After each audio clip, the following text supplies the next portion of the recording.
Magandang araw sa inyo lahat mga kaibigan, mga kapatid. Ngayon po ay araw ng Biyernes, January 31, 2025. Ipagpapatuloy po natin ating pag-aaral tungkol sa The Superiority of the King James Bible, Part 3. Last part na po ito. The Superiority of the King James Bible, Part 3. Last part na po ito. Magkaroon muna tayo ng review dun sa Part 1 ay pinag-usapan natin na kung bakit ang King James Bible ay superior kasi siya ay ginamit ng mga tao nung simula nung nalimbag yung King James Version noong 1611. Ginamit siya ng karamihan for 270 years. And then pinag-usapan natin sa part 2 yung revised version 1881 na revised version daw ng King James Version. Hindi naman pala, ibang version yung pinagkopyahan. Dito sa part 3, ang pag-uusapan natin ay yung another King James Version. Meron akong papakita sa inyo rito na 5 list ng other King James Version na revised na King James. Maraming pong salamat sa mga kaibigan, kapatiran, mga kamag-anak na patuloy na sumusubaybay, nanonood, nagre-react, nag-heart, nag-like ng aking mga videos. Sa Facebook, kung hindi pa kayo naka-follow, please follow me sa Facebook. And also sa YouTube, kung hindi pa kayo nakakapag-subscribe, please subscribe and click the notification bell. Maraming salamat. Ito na yung 5 list ng revision ng King James Version of the Bible. Unang-una, NKJV, New King James Version 1982. Sumunod, KJV-CE, King James Version Corrected Edition. Tapos, DNKJB, Divine Name King James Bible. Okay, 2011. Sumunod, King James Bible for Catholics 2020. Tapos, SKJV Simplified King James Version 2022. Marami pa ito, pumili na ako ng mga significant na mga translations. Yung publisher nito ay hindi na connected doon sa King James Bible, okay, na pinagawa ni King James mismo. Kinopya lang nila yung King James at dinagdagan nila ng mga footnotes. Dito mamaya ipapaliwanag ko yung The New King James Version. Yung iba rito hindi ko na naman binuksan, pero ito ay merong differences dun sa King James Version compared dito sa 5 ito.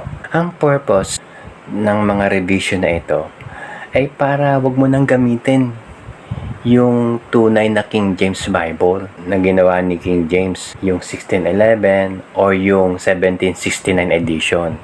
Yung ginagamit nating King James Version ngayon, 1769 edition, na hanggang ngayon ay maraming gumagamit na mga Baptist, mga Christians na gustong matuto ng malalim na pag-aaral ng salita ng Diyos.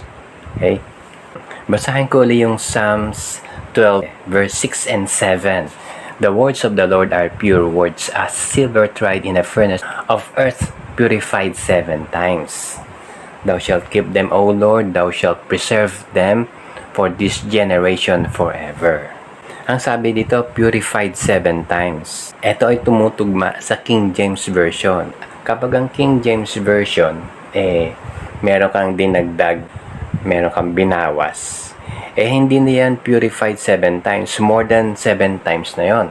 Balikan natin yung 5 revisions. Dito sa list na nakalagay dito, sana ay tinitingnan nyo, may nakalagay diyang, meron siyang version na corrected edition na pinapakita na incorrect yung pinagkopya nilang King James Version. Diba? Ang pangit naman nun. Tapos, meron pang simplified, pinasimple. Okay, so, meron na silang binago na naiiba na yung meaning doon sa King James Version. Superior ang King James Bible kasi maraming ginagamit nila ang King James Version.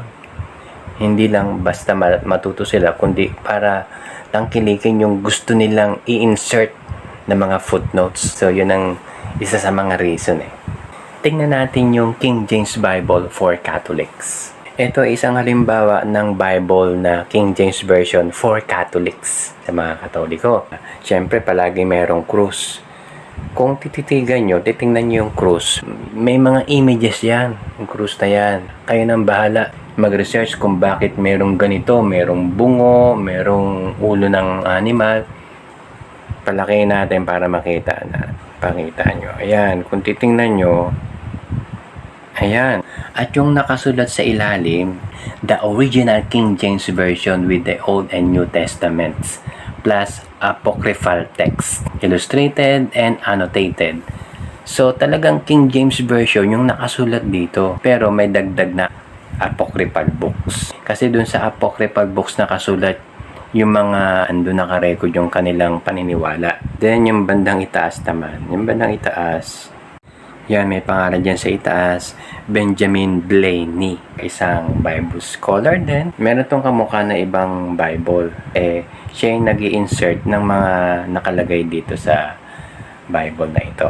Okay, yung illustrated and annotated.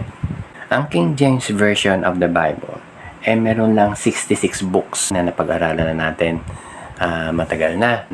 Sa Old Testament ay merong 39 books at sa New Testament ay meron 27 books. Ang total niya 66. Ito yung Textus Receptus na tinatawag, received text na tinanggap ng mga forefathers, ng mga tunay na anak ng Diyos na sumasampalataya sa Panginoong Hesukristo. Marami pang mga Bible scholars na nag-publish ng King James Bible at merong mga footnotes at nakalagay yung pangalan nila. Katulad ni Scofield. Ito nakalagay, the Scofield Study Bible, King James Version. Ito talaga, King James Version ito, na merong 66 books. Kasi ang Bible ay compilation ng mga scriptures, 66 books. Ang complete name ni Scofield ay Cyrus Ingerson Scofield.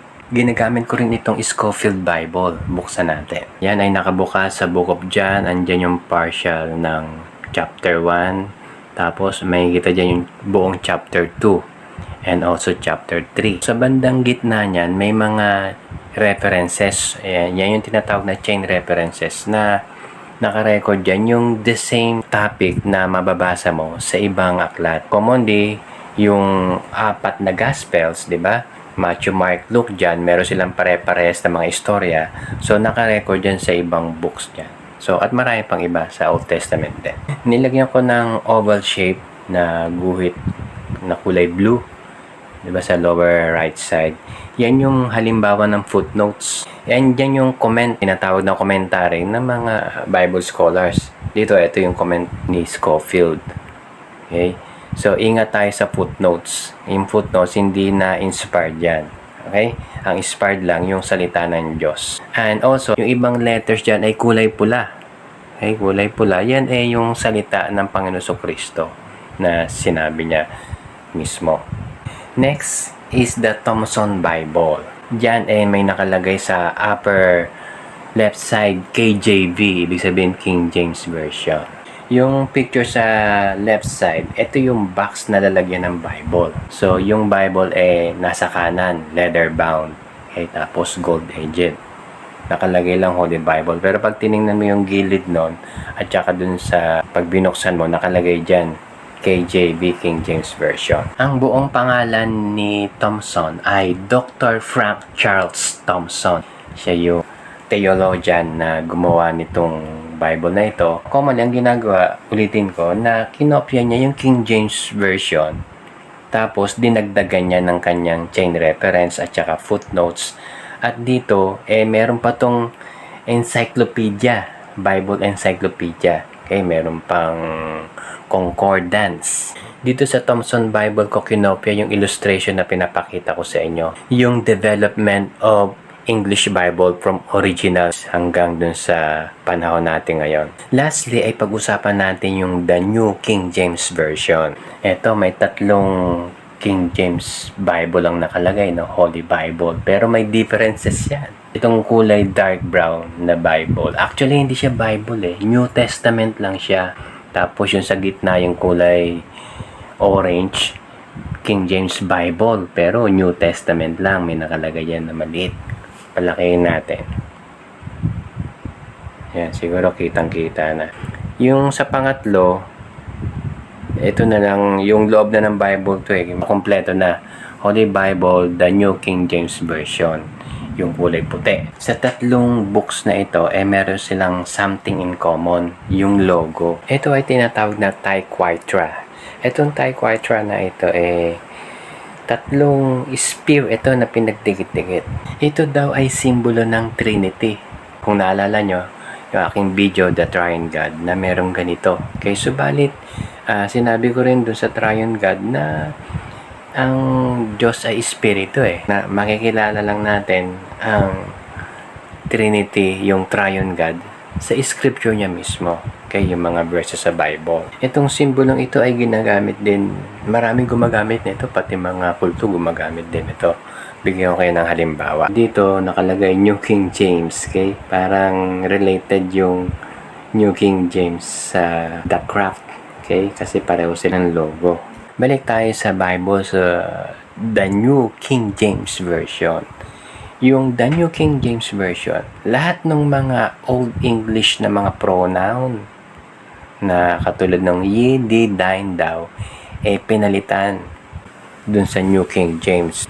Pinaliwanag ko to dun sa The King James Bible Advantage Part 2. Kung naalala nyo yung sa Born Again, dun sa John chapter 3. Verse 7, ang sabi, marvel not that I said unto thee, ye must be born again. Yung word na thee at saka yung ye, pinarehas na nilang you. Na sinasabi, marvel not that I said unto you, you must be born again. Doon sa mga kaibigan natin dyan, kapatiran, sana unang-una meron kang Bible. Kasi yung Bible is the word of truth. Dito malalaman yung katotohanan na sinasabi ng Panginoon sa Kristo. If you know the truth and the truth shall make you free, na dapat meron kang Bible. Pangalawa, kung yung Bible mo hindi King James, dapat meron kang King James Bible. At maski hindi ka bumili ng Bible na papel, pwede ka mag-download online sa cellphone mo, sa computer mo. Free lang yon. At sana piliin mo yung King James Version. Okay? Maraming salamat sa inyong pagsubaybay. Hanggang sa muli sa panibagong topic natin pag-uusapan, pagpalain tayo ng ating Panginoon.